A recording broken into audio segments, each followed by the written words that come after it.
The wind howled through alleyways reeking of sewage and leftover food. The gray, peeling buildings stood like weary giants dozing off in the heart of South Atlanta, a place where the streetlights barely worked and dreams usually died before they had a chance to grow. On the third floor of a crumbling low-income housing block, 10-year-old Andre Lewis sat cross-legged by a window. Resting on his knees was a piece of cardboard he'd salvaged from a supermarket dumpster. In his hand, a stub of worn-down white chalk. Andre was drawing. Not a pretty landscape. Not a superhero from TV. He was drawing his mother, her thin frame, her rough hands gripping a mop, and her tired eyes that somehow still held on to hope. Behind him, footsteps approached. Quiet. Familiar. His mother. She paused, looking at the sketch. A faint smile touched her lips. Her legs trembled after another long night shift at the hospital, but she still knelt down to wrap Andre in her arms. "It's beautiful, baby.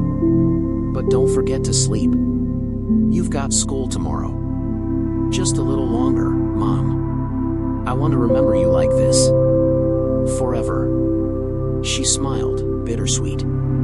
She knew there was nothing beautiful about her wrinkled janitor uniform.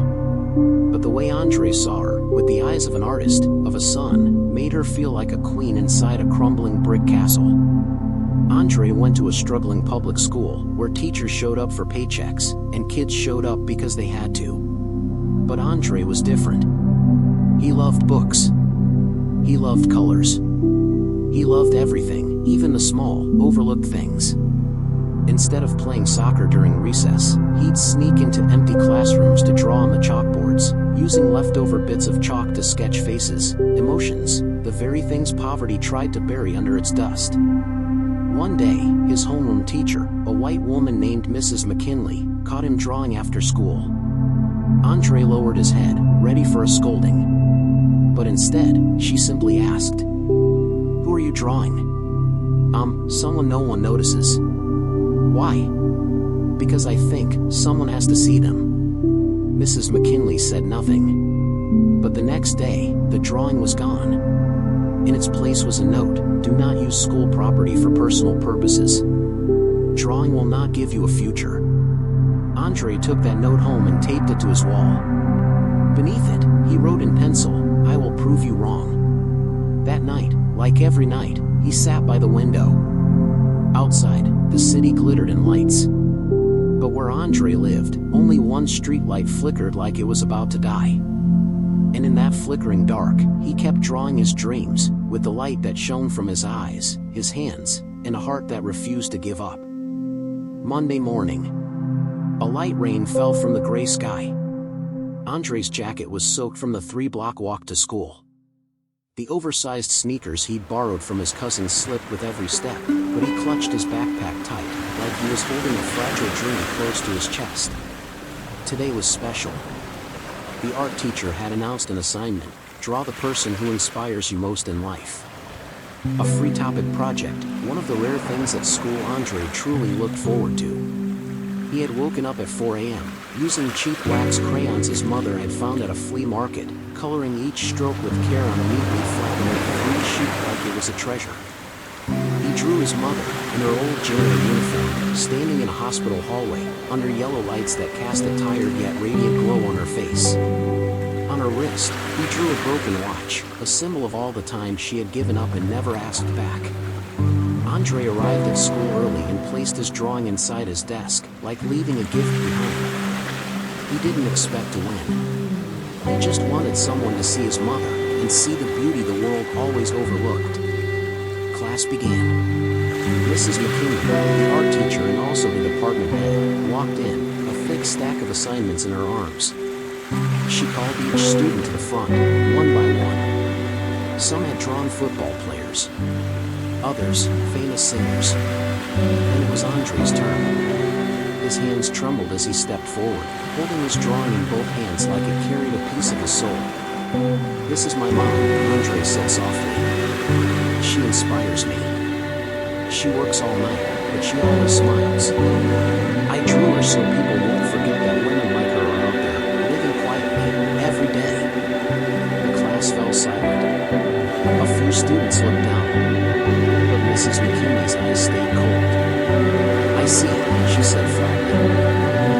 use these cheap wax crayons. This isn't art. This is a messy display of personal emotion. You think just because you're poor, people are supposed to feel sorry for you? Andre froze. His hands began to shake. No, man. I just thought. I wanted to draw something people usually overlook. She didn't answer. She took the drawing from his hands and held it out in front of the class. This is why art needs standards. Emotion doesn't replace technique. And most importantly, things like this will never be hung anywhere. Then, in front of everyone, she tore the drawing in two. The sound of paper ripping echoed like a blade. The classroom went completely still. Andre stood motionless. His heart fell with every piece of that torn paper. No one said a word. No one protested. Everyone was used to silence in the face of humiliation, especially when the one being humiliated was a black kid. That night, Andre didn't draw. He skipped dinner and sat alone in the corner of the room. His mother wasn't home from work yet. The apartment felt cold. The only light came from the small lamp by the window, where Andre usually sat and drew his dreams. When his mother returned and saw him sitting there, she asked, worried.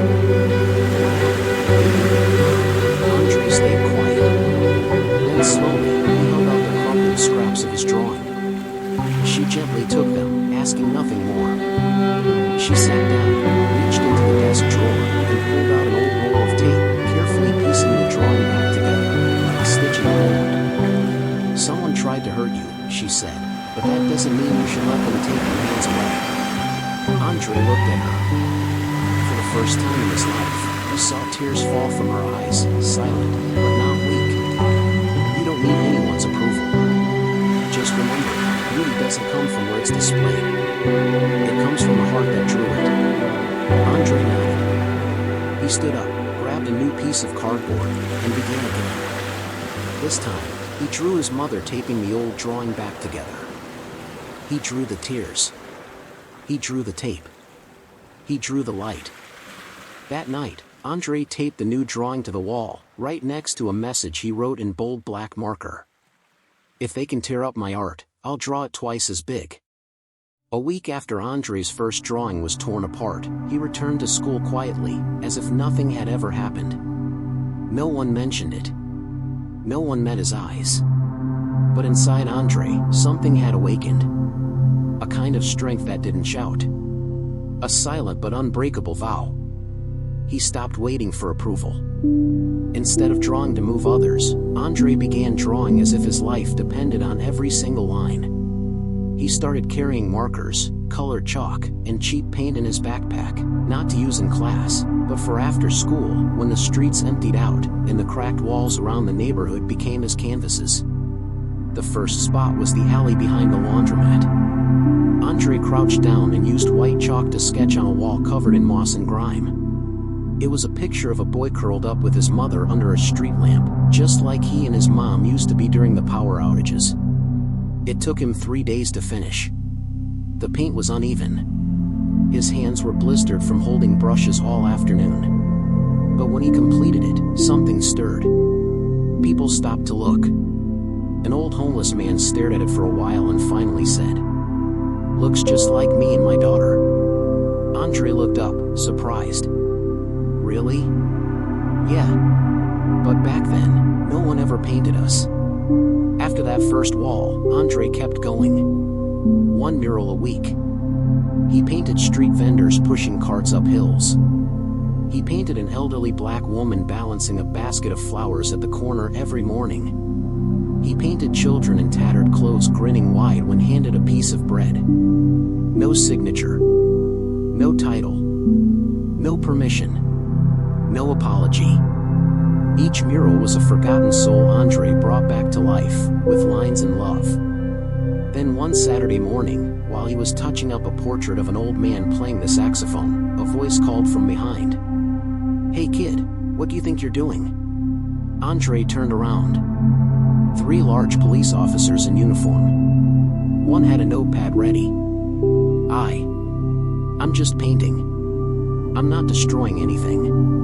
I'm just painting.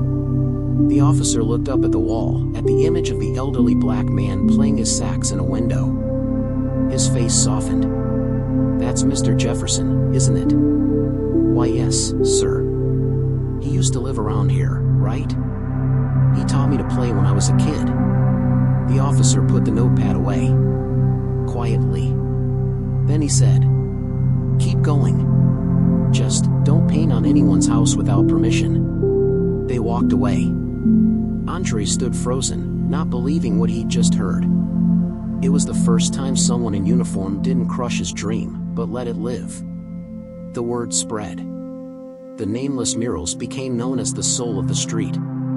Locals began pointing them out as they walked by. Someone left a loaf of bread beneath one, like a thank you. Others taped notes to the wall. "Thank you for painting what we could never put into words." The boy whose drawing was once ripped apart was now painting an entire neighborhood. No one knew his name was Andre. But they remembered his murals. They remembered what it felt like to be seen, not as shadows, but as people. One night, as he painted under a flickering street lamp, Andre's mom showed up with a lunchbox. "You've been painting all afternoon?" "Yeah. I'm painting Miss Lizzie, the lottery ticket seller. I saw her crying earlier. Someone stole her cart." His mother looked up at the wall.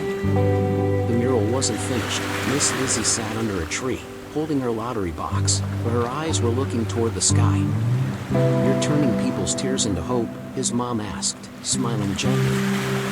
"I just think, if I draw them the way I see them, maybe others will look again too." She nodded, placing a hand on Andre's shoulder. "Then keep painting, lady.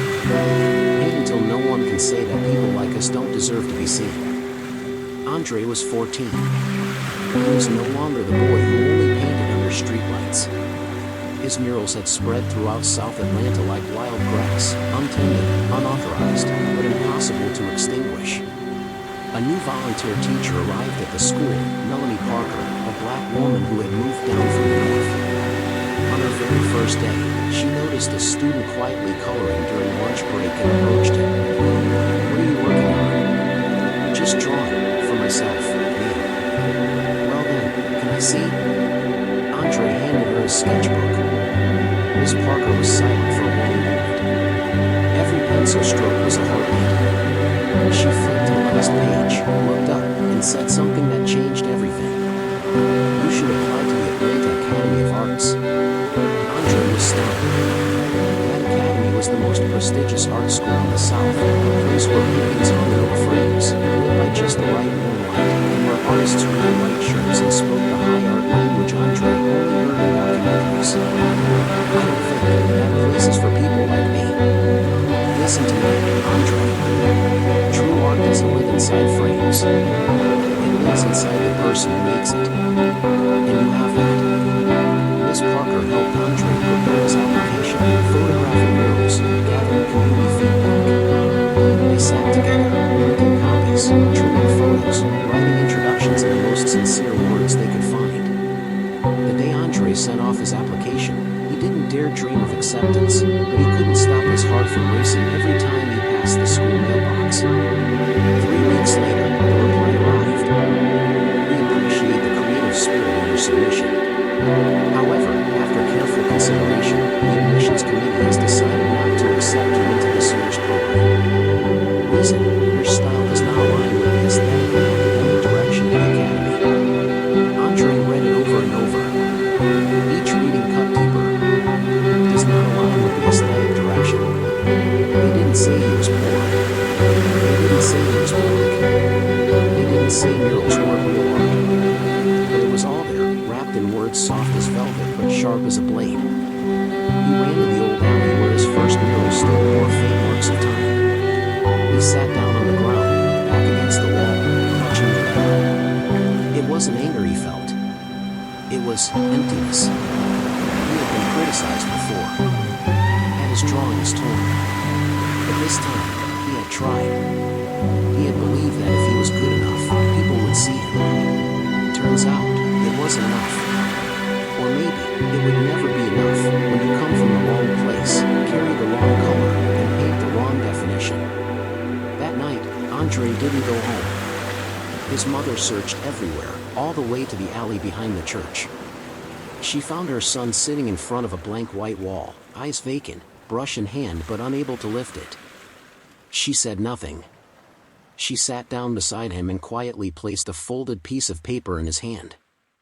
Andre opened it. It was the drawing he made of his mother at age 10, the one that had been torn, taped back together, now faded and smudged. But there was a handwritten note from his mother. "No one gets to decide your worth, not even those who signed the rejection letter." Andre's eyes filled with tears.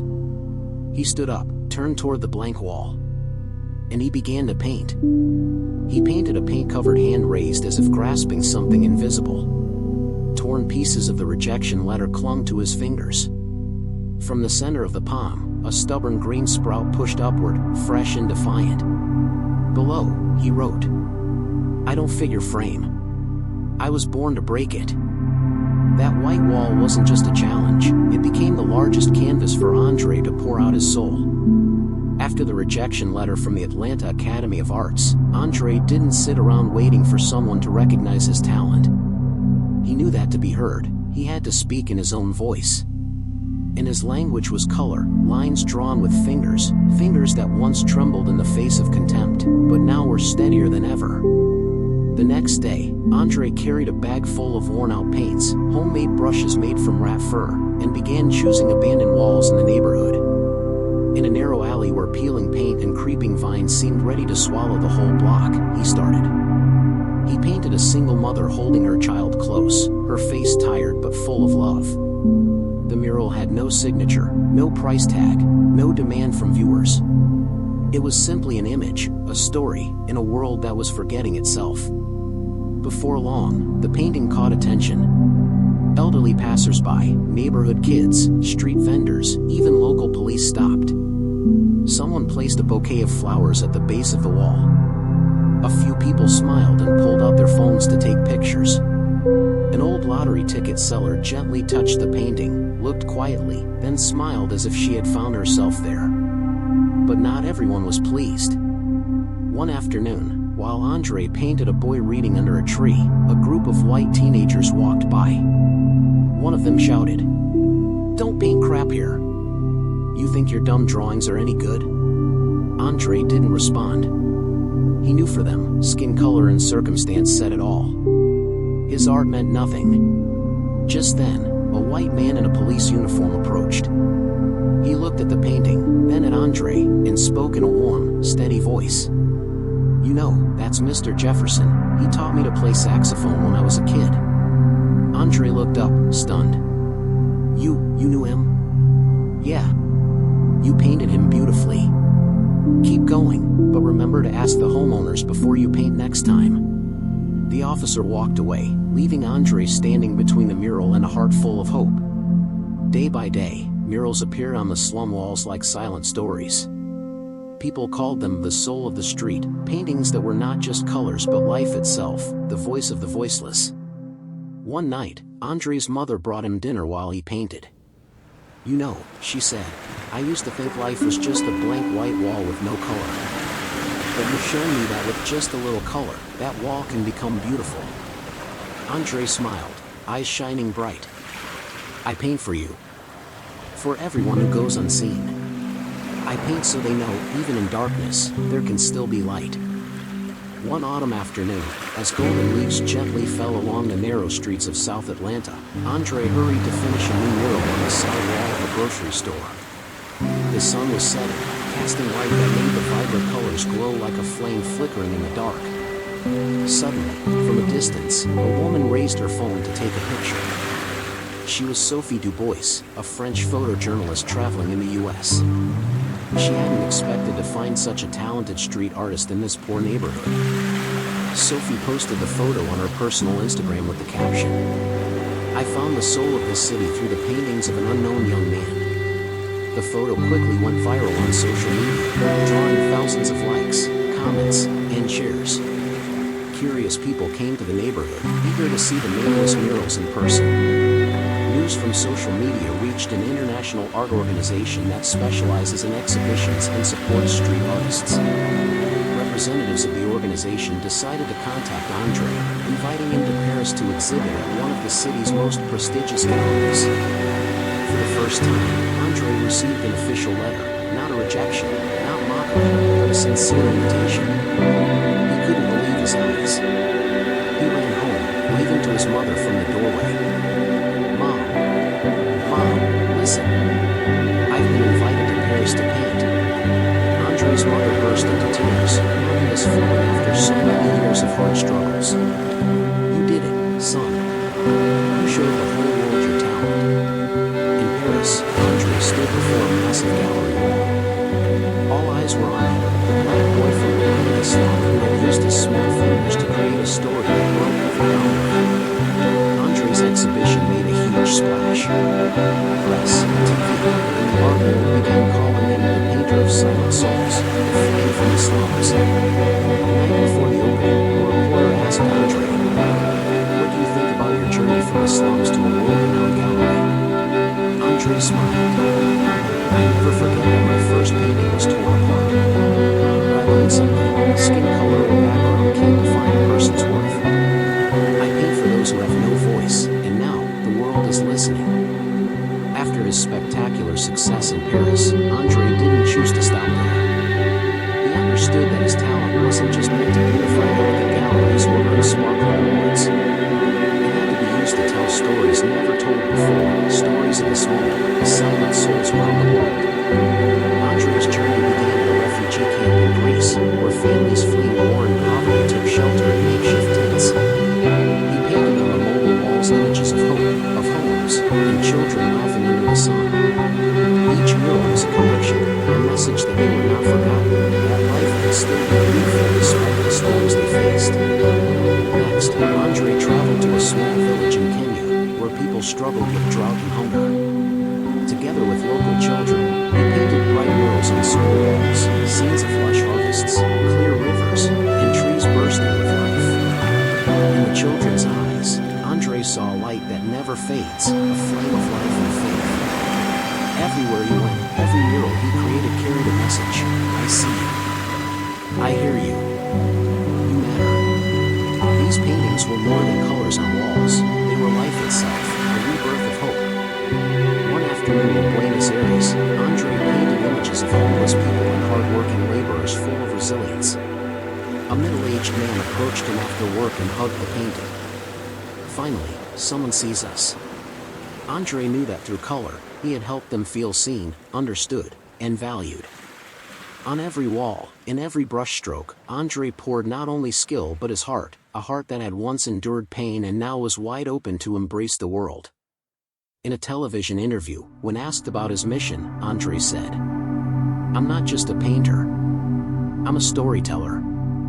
I tell the stories no one hears, about people no one sees. Skin color, circumstances, past, they don't diminish their worth. And that's what I want the world to understand." The invitation letter from the office of the Vice President of the United States left Andre stunned. It was an invitation to attend an art exhibition at the White House, reserved for artists whose work had a profound impact on society and culture. The day Andre stepped into the White House, his heart raced.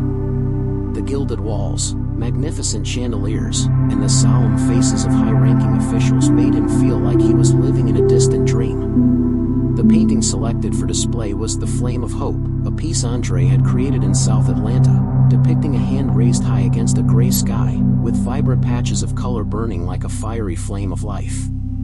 The opening ceremony attracted media, social activists, artists, and leaders from across the country. When the vice president took the stage, he emphasized, "Andre Lewis's work is more than art. It is the voice of those often forgotten. It reminds us of the power of perseverance and belief." When invited to speak, Andre stood at the microphone, his eyes shining with determination. "I come from a neighborhood where many once thought I couldn't succeed. My paintings were torn, I was rejected, and I was overlooked. But I have always believed art is the truest way to tell each person's story, regardless of skin color or circumstance." The room fell silent, hanging on his every word. To all the young people out there who feel abandoned, never stop dreaming, never stop painting your life. It Immediately after the event, Andre received collaboration offers from numerous organizations, arts foundations, and even government programs to expand community art projects. He was invited to participate in educational initiatives, helping children in underprivileged areas access art and nurture their talents. But with glory came pressure.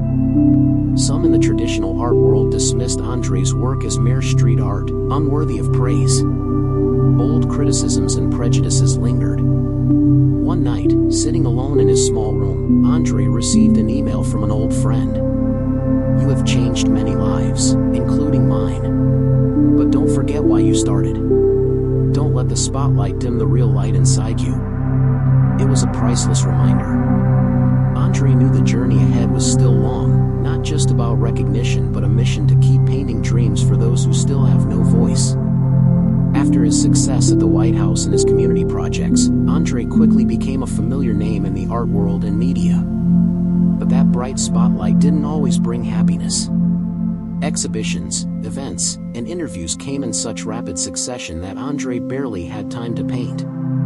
The pressure from public expectations grew heavier, and subtle criticisms from conservative voices who disliked street art surfaced regularly. Some critics dismissed his work as mere entertainment rather than true art. A few articles questioned whether a boy from the projects could genuinely understand and convey deep messages through his art. On top of that, Andre's personal life began to suffer. He had less and less time for his mother and loved ones. Feelings of loneliness and alienation crept into his soul. There were nights when Andre sat silently in front of a blank canvas, brush in hand, unable to create a single stroke. Doubt gnawed at him. Am I on the right path? Is my voice really being heard? Or is it just a hopeless echo in a vast world? During a reunion with childhood friends, he heard honest but painful words. "You're different now. Not the poor kid we used to know. It seems the spotlight has dimmed the real you." Those words pierced his heart like a dagger. But they also made him realize that to keep the light inside, he had to accept the darkness as well. That night, Andre returned to his small room in South Atlanta, where it all began. He took out his very first painting, the one of his mother, torn apart. He stared at the taped-up pieces, remembering his mother's words. "No one gets to decide your worth." Andre picked up his brush and began to paint again, not for anyone else, but for himself. Each stroke on that canvas was a revival of faith, a vow never to let negative voices extinguish his dreams. He understood that light can never exist without darkness. And it is precisely that darkness that makes the light more precious and powerful than ever. After moments of quiet reflection and recovery, Andre stepped out of the darkness, carrying with him a flame that had never gone out, a flame of faith, passion, and responsibility. He realized that the journey was no longer a solitary path.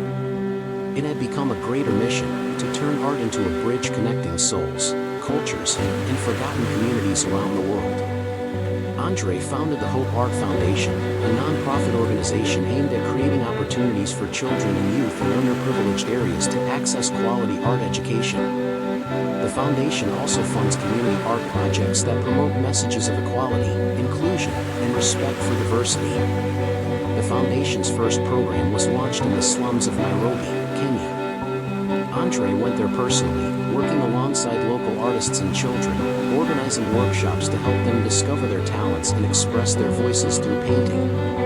Through social media and traveling exhibitions, the artworks of these children spread across the world, moving many and gaining support. Stories of resilience and overcoming adversity were told vividly through color and imagery. But Andre didn't stop there. He began collaborating with international organizations to expand the program to Latin America, Asia, and Europe. Everywhere he went, the murals not only beautified the streets but also inspired social change. One day, standing before a large mural freshly completed at a mountain school in Vietnam, where children were touching paint and brushes for the first time, Andre spoke with emotion. Art is not just images on a wall. It is a voice, a power, a hope. If we can give someone that power, the world will become a better place. Since founding the Hope Art Foundation, Andre realized that the true power of art isn't just in the paintings themselves, but in the people, those who are touched, inspired, and connected through it. afternoon in a small neighborhood in Rio de Janeiro, Brazil, Andre stood among a group of children intently painting. A shy but bright-eyed 12-year-old girl named Isabella shared her story with him. Her mother had just lost her job, her father was away, and Isabella often felt lonely in their small home. As Isabella painted a picture of her dream, a home filled with laughter, Andre sat beside her and gently said, "Isabella, every color you use is a voice. And your voice matters. It can change your life and the lives of those around you." The girl looked up at Andre with newfound confidence, her hands trembling but holding the brush firmly as she kept painting. In Kenya, a boy named Juma, who had once dropped out of school to help his family, was now attending painting classes organized by the foundation. Juma's artwork told the story of losing loved ones to drought, but also of resilience and hope. Andre organized a small exhibition for these children so they could see their work displayed publicly for the first time. The amazed and radiant expressions on their faces made Andre understand he was doing more than just painting. He was giving them a chance to see who they were and how much they mattered. It wasn't just the kids, the communities where Andre worked began to change too. People started protecting the murals together, hosting talks and small cultural events to preserve and celebrate the value of community art. Once, when asked what he was most proud of on his journey, Andre replied, "It's not the awards or big exhibitions. It's seeing the community rise, seeing them grow stronger and more confident through art. It's when they start telling their own stories." Andre's journey grew broader but no less challenging. As the Art Foundation expanded, he faced new difficulties, from financial pressures and skepticism from some partners to cultural barriers when working across different regions. Once, when visiting a remote village in Central America, Andre encountered opposition from some conservative locals who didn't trust the ideas of a young man from abroad. They feared art would change their long-standing traditions and way of life. Andre didn't lose heart. He began by listening, learning, and respecting the local culture. He invited village elders, women, and youth to join the creative process, so each piece became not just his colors, but the shared story of the whole community. In this way, Andre gradually earned their trust. The murals became more than beautiful images, they became symbols of unity, positive change, and community pride. However, alongside these successes, the pressure of work and distance from family often left Andre feeling tired and lonely. There were moments when he wondered if he could keep going on this long path. One quiet evening, Andre received a video call from his mother.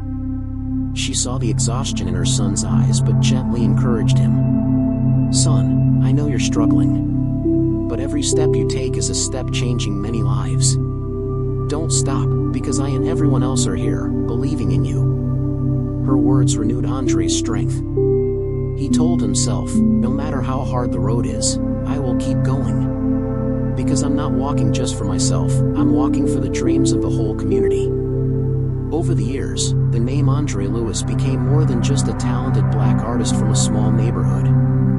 He became a symbol of perseverance, of unwavering faith, and of the power to change lives through art. All around the world, from big cities to remote rural areas, the classes run by Andre's Hope Art Foundation created a vast network of young artists.